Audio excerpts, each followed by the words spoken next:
Na Rádio SOS, um convite especial. Caminhando com Cristo, estudo bíblico no ar. Temas de fé e esperança pra iluminar. Caminhando com Cristo, vem aprender e caminhar. Olá, meus irmãos, e hoje vamos conversar sobre uma pergunta profunda, delicada, mas muito importante. Se Deus é amor e justiça, por que Ele permite o sofrimento? Por que acontecem tantas tragédias? E por que até mesmo pessoas inocentes ou cristãos fiéis passam por dores, doenças ou até morrem? Essa é uma das perguntas mais feitas por quem está enfrentando a dor ou por quem observa o sofrimento do mundo. À primeira vista parece até um contraste, um Deus bom e poderoso permitir o mal, mas a Bíblia tem respostas claras e hoje nós vamos explorar esse tema juntos com amor, fé e a luz da palavra de Deus. 1. Deus criou tudo perfeito, mas o pecado trouxe a corrupção. Começando pelo princípio, Deus não criou o mal, nem o sofrimento. Em Gênesis capítulo 1, vemos que tudo o que Deus criou era muito bom. O problema surgiu com a entrada do pecado no mundo. Quando Adão e Eva desobedeceram a Deus, eles abriram a porta para a morte, a dor e a separação. Como está escrito em Romanos 5,12, Por um só homem entrou o pecado no mundo, e pelo pecado, a morte. E desde então, vivemos num mundo quebrado pelo pecado, tanto pelo pecado pessoal quanto pelo pecado estrutural da humanidade.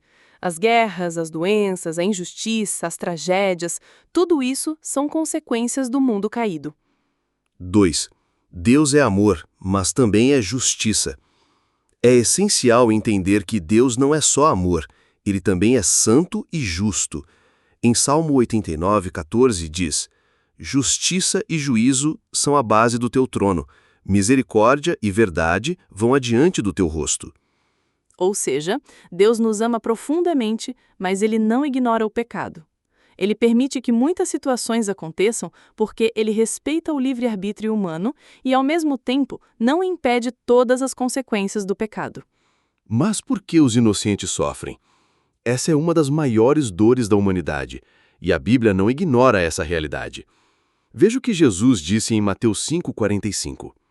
Deus faz nascer o sol sobre maus e bons e faz chover sobre justos e injustos. Ou seja, vivemos no mesmo mundo. Justos e injustos compartilham a mesma terra, o mesmo clima, as mesmas doenças, os mesmos perigos. E Deus, por razões que nem sempre entendemos, permite que o sofrimento também atinja os inocentes. E por que cristãos morrem? E morrem de doenças, tragédias ou perseguições? Jesus nunca prometeu que os seus seguidores viveriam uma vida sem dor.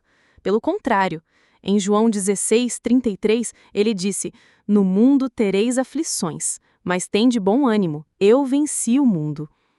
Muitos dos primeiros cristãos morreram por causa do Evangelho. Estevão foi apedrejado, Tiago foi morto à espada. Paulo passou por naufrágios, prisões e perseguições. E até hoje, milhares de cristãos morrem por sua fé em vários lugares do mundo. Isso não é falta de amor de Deus, pelo contrário, é a confirmação de que eles vivem para algo eterno. E por que os cristãos que morrem de câncer, acidentes ou tragédias? Essa é uma dor real e não temos respostas fáceis, mas a Bíblia nos ensina que mesmo na morte, Deus continua sendo bom. Em Salmo 116 está escrito: Preciosa é a vista do Senhor, a morte dos seus santos. A morte para o cristão não é o fim, é uma passagem. É a chegada à eternidade com Cristo. E embora Deus possa curar e libertar, e Ele faz isso muitas vezes, às vezes Ele permite que passemos por tribulações para trabalhar em nós algo maior. Em Romanos 8:28, Paulo nos lembra: Sabemos que todas as coisas cooperam para o bem daqueles que amam a Deus. Mesmo uma enfermidade, uma tragédia ou um luto pode servir para nos santificar, fortalecer e nos aproximar do céu. Por que Deus não faz nada? Ele faz sim. Alguns dizem, não está vendo? Mas a verdade é que Deus já fez tudo o que era necessário. Ele enviou Jesus. Como diz em João 3,16. Porque Deus amou o mundo de tal maneira que deu o seu Filho unigênito.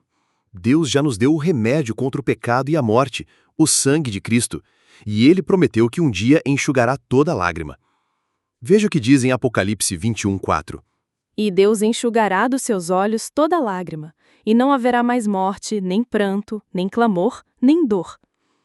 E você, ouvinte, está pronto para esse dia? A única forma de estarmos preparados é nos rendendo a Jesus Cristo como nosso Salvador e Senhor.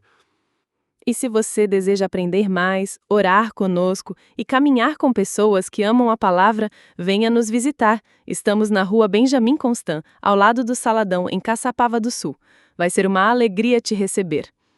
Até o próximo Aprendendo a Bíblia. E lembre-se, Deus continua sendo bom, mesmo em meio à dor, e Ele prometeu restaurar todas as coisas.